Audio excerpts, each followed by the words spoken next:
Yeah, on the first part of that question, it is a bit tricky preparing for Chippa. The new coach might have his own ideas about how he wants to approach the game, but at the same time, I think for both clubs, it's opportunity to progress to the semi-finals, and that itself will motivate the players. But we can't just depend on the want and the will to win. We have to look at their strategies and the weaknesses and also the strengths as well, and then formulate the plan from there. But on the second part of the question, of course, for coaches preparing and wanting to build a philosophy and wanting to build the identity with the club and ultimately contribute to Bafana, contribute to football in South Africa, it's a bit difficult with having so little time to build things. But and to, how can I say now, to actually be a bit comfortable or a bit focused on, listen, I have a 3 year plan and I'm not worried about getting fired in the next 3 games or anything like that, so that you can build something. But that's relationships, that's playing styles, that's identity and atmosphere and a culture at the club. In South Africa, at this moment, the coaching merry-go-round is not good for our football. Players have to adapt very quickly. Sometimes it's result driven, and you can't really help potential and talented players to develop. You have to focus on getting the next result, and that's about it. Yes, we are in a result driven industry, but the supporters and club owners wants winning football, attractive football. Some of us were fired because we're not playing the most attractive brand of football yet getting results. And then some of us are playing very good football, but the results are not forthcoming. So it's a tricky situation that we as coaches find ourselves in. Okay, let's move on to Vuyo. Thanks for being coach from South Africa.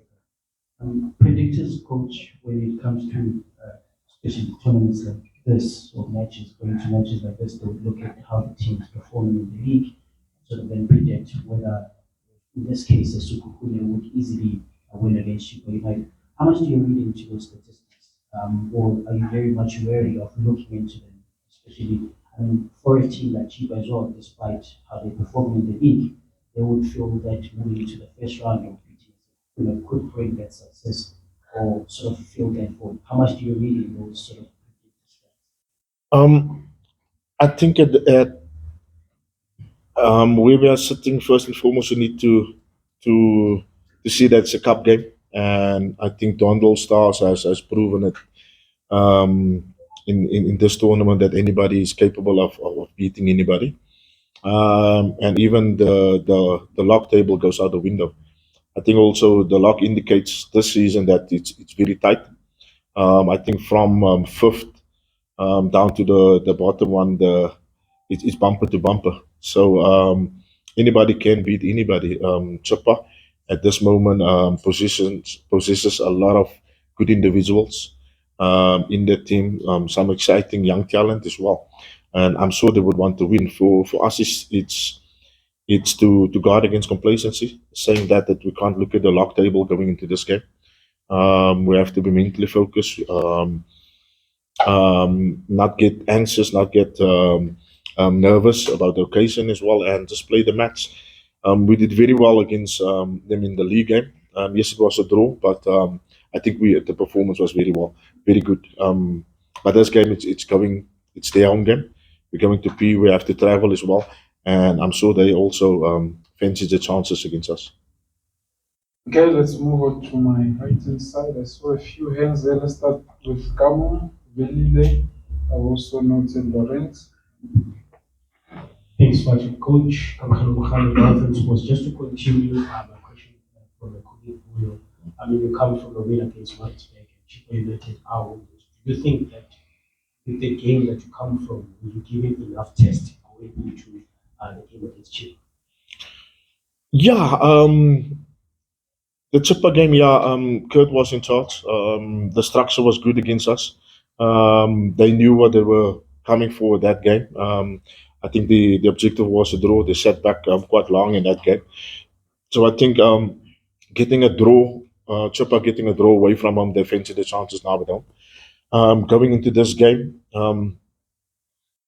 it's tricky playing Chippa.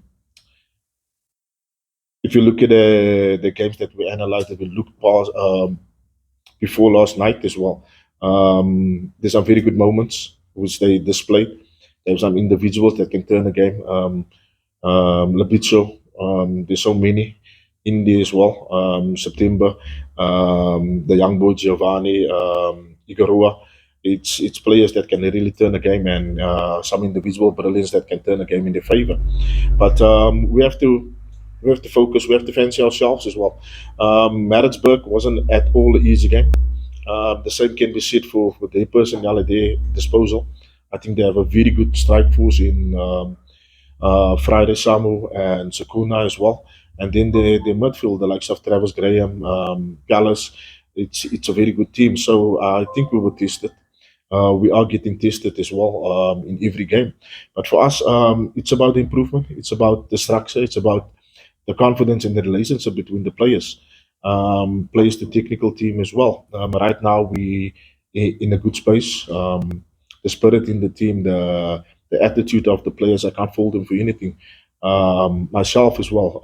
Right now, going to training, it's my happy space at the moment. So yeah, I'm looking forward to this game.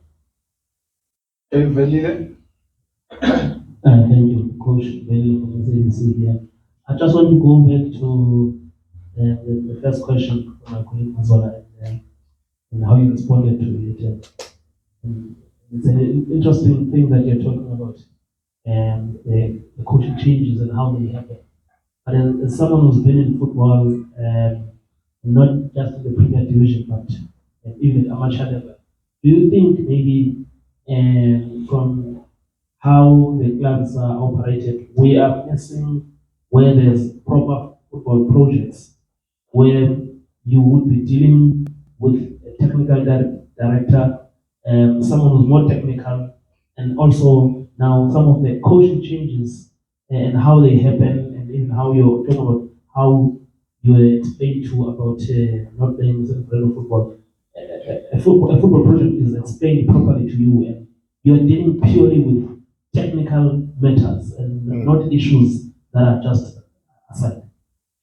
Yeah, look, and in an ideal football scenario where the coach comes in, the coach, or in Europe, as they call it, the manager, would have control over everything. A coach must be able to relate to the medical team, the conditioning team, the marketing department, the media.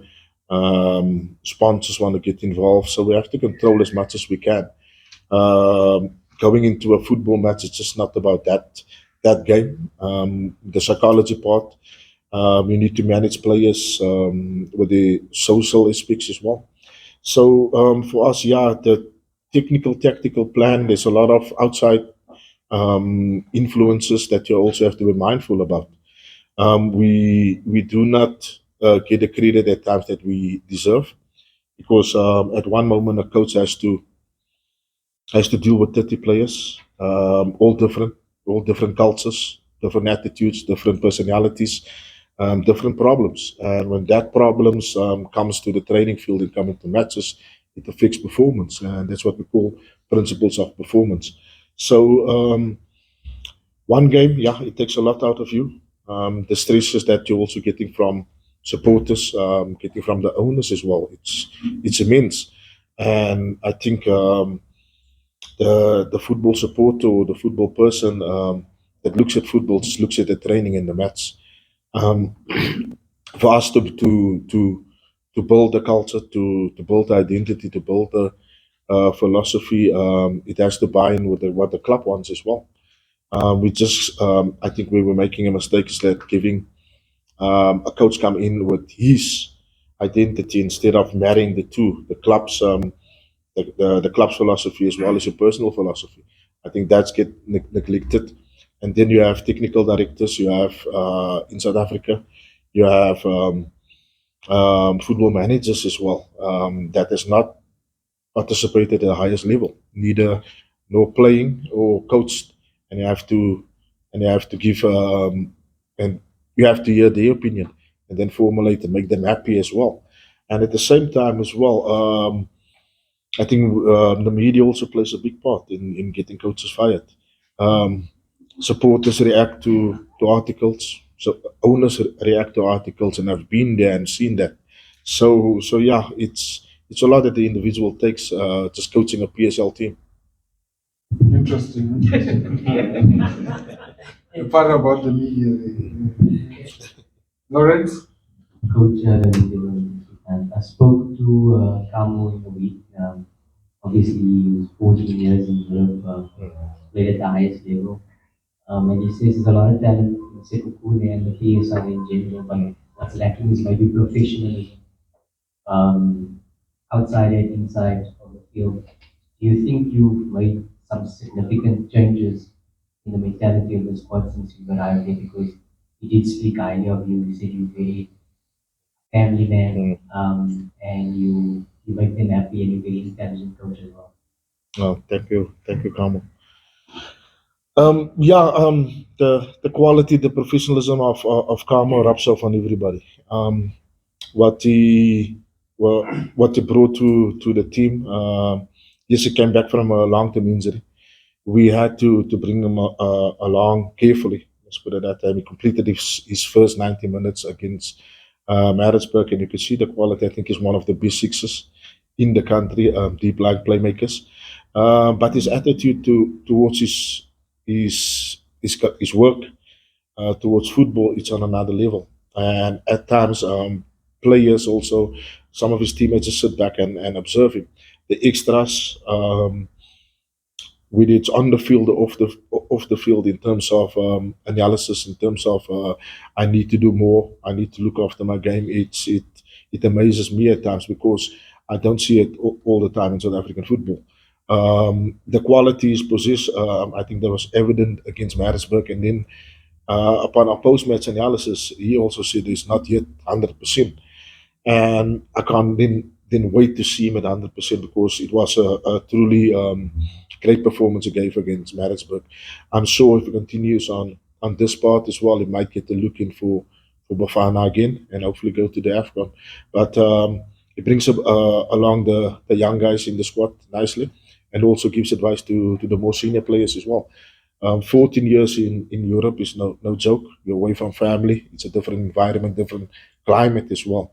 And for him to leave South Africa at such a young age, but coming back to South Africa and now seeing the potential and the talent that is here in South Africa, we have to ask ourselves where we going wrong because from outside he couldn't understand what was happening when he wasn't available for Bafana and wasn't playing. Why we're not qualifying, why we're not winning games. But with him seeing now the potential and the talent available to us, he also asked me that question, coach, what is wrong that we not achieving the levels we should be achieving? Italy? Coach, Swallows and Amazon Arcade is one of the big teams in South African football, and yet your predecessors were either sacked or deployed. But also, but also maybe what does that say about the management that we have in South African football? That are they were in the business for a long-term project, or just that they want immediate results? Because the both teams started off well, getting the wins, and yet when there were challenges, they were able to let you go. Yeah, it's a tough one to answer right now because of me being involved with Sekhukhune and the past employers. There's some trade secrets there that I wouldn't like to see in the public. But at the same time as well, yeah, we have to understand that success don't come overnight. What Swallows, the journey was incredible when we won promotion. The first season we finished sixth, and people were complaining about the draws. Um, then second season, we went to the semi-final of the MTN 8. Then the first loss against Supersport, I got placed on special leave suspended or whatever. But it was my first loss in the second season, and the red flag started going up. Coach was then brought in, took over the team, conceded 12 goals in 3 games, and then I was brought back. And and yeah, my first loss against Chiefs, I got given the boot. Amazulu, yeah, it was a short-term goal of wanting the yes. Benny McCarthy came in and did a fantastic job, and it was always going to be difficult to replicate that. But I think we started off well. I think when I took over, there was 8 games left. Amazulu was in 12 from the 8. I won 6 and qualified for the top 8. And then top 8 again semi-final. 1-1 against Chiefs away from home. Coming back, I lost against Richards Bay last minute of the game, and then got a boot immediately after the game. But yeah, and then they employed a coach, and then everybody's saying he took the team to the final without scoring a goal. So yeah, so I don't understand sometimes how the owners or the media look into the stats and see these things. But for me, I just have to stay focused and keep on working. Thank you, Coach. We're going to have the last round of questions. I'll start here with Mashati. Noted Temba. I'll take one more if there are any hands. Coach, when you were speaking or talking about Gao, you speak very highly of the guy, of how professional he is and stuff. You also said something that the level of professionalism in him is something that you don't see much in South African players. I want to ask you that maybe also, isn't it that part of the problem are coaches and club officials who most of the times defend our players who do want things, like an example of players for taking drunk, stuff like that. You guys defend them too much. Isn't that maybe part of the problem? Where you don't expose them to what people must see them for who they are and try to force them to be professional. Mm. I hear you on that one, but at the same time, as coaches, we have to protect the players as much as we can. Ultimately, yeah, without the players, there's no game. But having said that, continuous trespasses, then yeah, they will get reprimanded.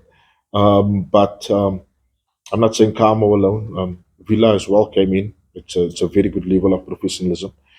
But for us, protecting our players, we saw Rulani as well, refusing to comment on certain issues that was in the media. We have to protect as much as we can because ultimately you want players to play for your coach, for the coach, and for the club as well. So I think as owners and and coaches, we can only protect so far.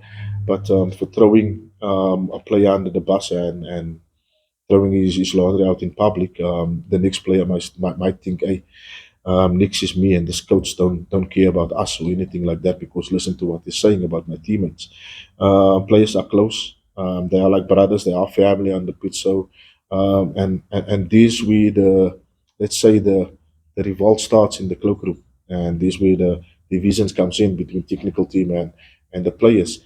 For me, and just yesterday we had a meeting about respect because players ultimately as adults, some of them as families, as family men, they are fathers, they are providers to their families as well, and we have to respect that and treat them accordingly. I think any senior player being treated as a child or undermined or disrespected will give the same back. All right, last question, Temba. Oh, no, no, sorry. We'll give you an opportunity. Sorry, don't you?